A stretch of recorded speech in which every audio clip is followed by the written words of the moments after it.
Emma dragged her feet across the hardwood floor toward the corner reading nook, her shoulders slumped with disappointment. The 10-year-old girl had shoulder-length brown hair that hung limply around her pale face, and her green eyes showed nothing but boredom as she gazed at the pile of books waiting for her. She wore a purple sweater and jeans, but even her favorite outfit couldn't lift her spirits about the dreaded reading time her mother had assigned. "I wish reading could be more exciting," Emma muttered as she settled into the plush blue cushions surrounded by tall bookshelves. Suddenly, the air around her began to shimmer like heat waves rising from summer pavement, and the familiar walls of her house started to fade away.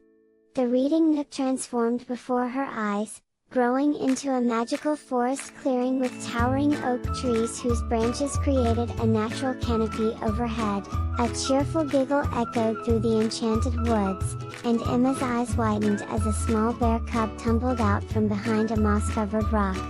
Shaw was a 7-year-old magical forest baby bear with soft golden brown fur that sparkled with tiny flecks of silver, bright amber eyes that twinkled with mischief, and a round black nose that twitched constantly with curiosity. He wore a tiny emerald green vest decorated with acorn buttons, and his ears perked up with excitement as he spotted Emma. "Welcome to the Story Forest," Shaw exclaimed, bouncing on his hind legs with uncontainable joy. "I've been waiting for someone who needed adventure in their reading." Emma stared in amazement as Shaw suddenly sneezed, causing a circle of colorful wildflowers to bloom instantly around his paws. The magical sight made her heart race with wonder, and for the first time in months, she felt genuinely excited about what might happen next. "But I don't really like reading," Emma admitted hesitantly, watching as Shaw's nose twitched before another powerful sneeze erupted from him.